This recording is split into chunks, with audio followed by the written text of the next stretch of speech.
नमस्कार दोस्तों, daily current affairs के इस वीडियो लेक्चर में आप सभी का बहुत बहुत स्वागत है। यदि आपको वीडियो पसंद आता है तो आप इसे लाइक अवश्य करें और हमारे चैनल को सब्सक्राइब करना ना भूलें ताकि आने वाले वीडियो का नोटिफिकेशन आपको प्राप्त हो सके। तो चलिए स्टार्ट करते हैं हम अपना आज का वीडियो। हमारा पहला प्रश्न है, यूनिसेफ द्वारा भारत में बाल अधिकार अभियान के लिए सेलिब्रिटी एडवोकेट के रूप में किसे चुना गया है? तो यूनिसेफ द्वारा जो सेलिब्रिटी एडवोकेट हैं उसके लिए चुना गया है आयुष्मान खुराना को। किसे चुना गया है? आयुष्मान खुराना को। इससे जुड़े हुए प्रमुख तथ्य हम देख लेते हैं। संयुक्त राष्ट्र की संस्था यूनिसेफ ने अपने बाल अधिकार अभियान फॉर एवरी चाइल्ड के लिए आयुष्मान खुराना को अपना सेलिब्रिटी एडवोकेट बनाया है। यूनिसेफ ने घोषणा की है कि बच्चों के प्रति हिंसा को समाप्त करने की दिशा में आयुष्मान खुराना यूनिसेफ की सहायता करेंगे। जो अभिनेता आयुष्मान खुराना हैं, इन्होंने कहा है कि वह इस पहल के लिए भारत में काम करेंगे। और यूनिसेफ की जो भारत में प्रतिनिधि हैं डॉक्टर यास्मीन अली हक, इन्होंने कहा है कि उन्हें बहुत खुशी है कि खुराना यूनिसेफ सेलिब्रिटी एडवोकेट होंगे। उन्होंने कहा कि उन्हें विश्वास है कि खुराना इस मुद्दे पर जागरूकता फैलाने में सहायता करेंगे। वह हर बच्चे के लिए संवेदनशीलता की आवाज़ बनेंगे और बच्चों के प्रति हिंसा को समाप्त करने के लिए विशेष रूप से काम करेंगे। आयुष्मान खुराना के सहयोग से इस महत्वपूर्ण मुद्दे के प्रति जागरूकता बढ़ाने में सहायता मिलेगी और विशेष रूप से कोविड-19 के इस दौर में, जबकि लॉकडाउन के कारण बच्चों के प्रति हिंसा का खतरा बढ़ गया है। तो यूनिसेफ की संस्था द्वारा फॉर एवरी चाइल्ड के लिए आयुष्मान खुराना को सेलिब्रिटी एडवोकेट बनाया गया है। राष्ट्रीय हिंदी दिवस कब मनाया गया? तो जो राष्ट्रीय हिंदी दिवस है वो मनाया जाता है प्रत्येक वर्ष 14 सितंबर को। कब मनाया जाता है? प्रत्येक वर्ष 14 सितंबर को।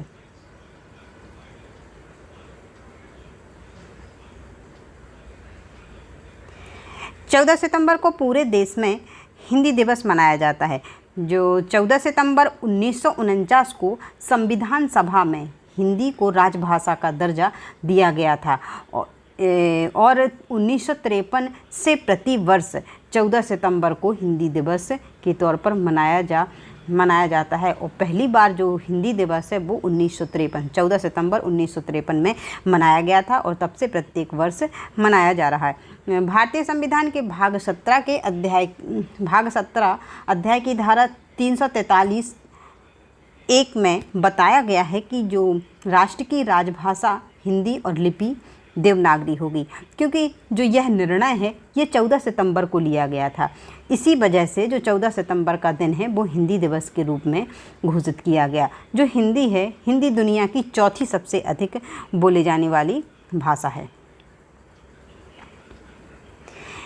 विश्व बैंक के कार्यकारी निदेशक के पद पर किसे नियुक्त किया गया है? तो विश्व बैंक के कार्यकारी निदेशक के पद पर नियुक्त किया गया है राजेश खुल्लर को। किसे नियुक्त किया गया है? राजेश खुल्लर को। तो हमारा आंसर हो जाएगा वी।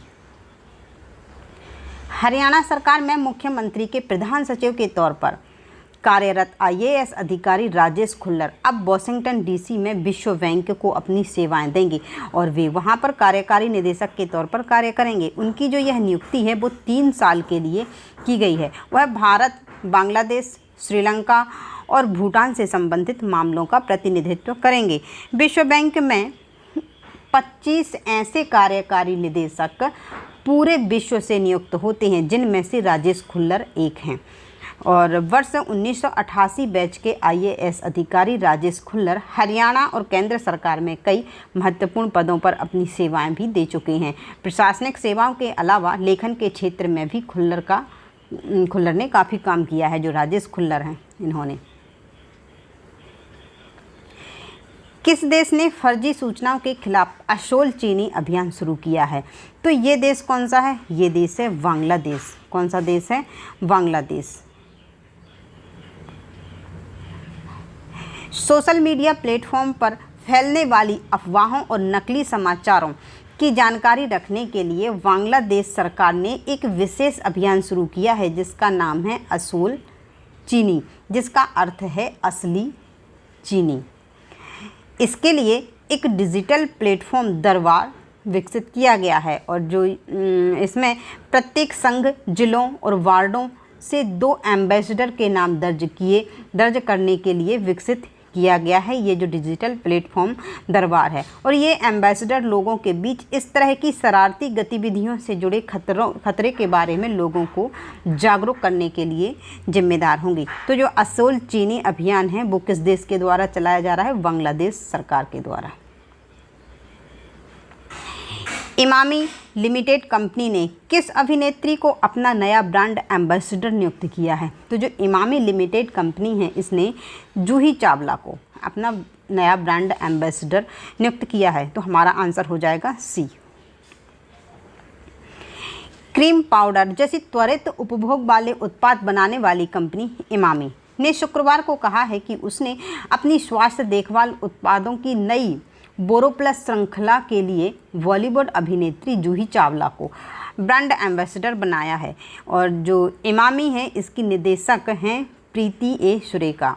इमामी की निदेशक कौन है? इमामी कंपनी की प्रीति ए सुरेखा। फिल्म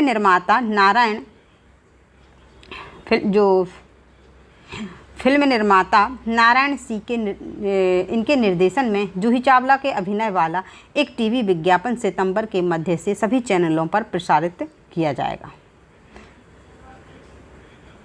किस राज्य सरकार ने स्वच्छता कर्मचारियों के लिए गरिमा योजना लॉन्च की है?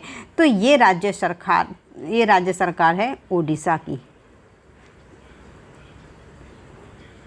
तो हमारा आंसर हो जाएगा सी।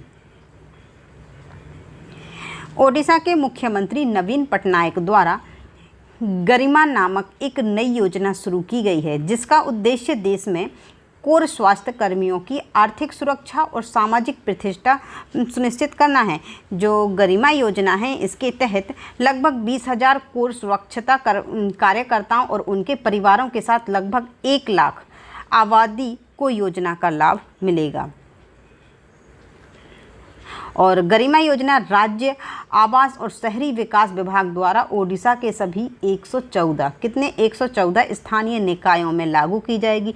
और प्रारंभ में राज्य सरकार ने योजना के लिए 50 करोड़ रुपए के कोष का आवंटन किया है। और स्वच्छता कर्मचारियों के काम के घंटे प्रतिदिन 6 घंटे तक सीमित रहेंगे। और कोर स्वच्छता कार्यकर्ताओं और उनके परिवार के सदस्य स्वास्थ्य बीमा योजना के तहत नियमित स्वास्थ्य जांच, आवास, शैक्षिक सहायता, गतिशीलता समर्थन और मोबाइल समर्थन के साथ कवर किए जाएंगे। ग्लोबल इकोनॉमिक फ्रीडम इंडेक्स 2020 में भारत किस स्थान पर रहा? तो जो ग्लोबल इकोनॉमिक फ्रीडम इंडेक्स 2020 है इसमें भारत रहा है 105वें स्थान पर। तो हमारा आंसर हो गया D. Global economic freedom index 2020 में भारत 26 स्थान नीचे खिसककर 105वें स्थान पर पहुंच गया है। और जो ये इकोनॉमिक सर्वे है इसमें कुल 162 देश शामिल किए गए थे जिसमें भारत का स्थान 105वें नंबर पर है।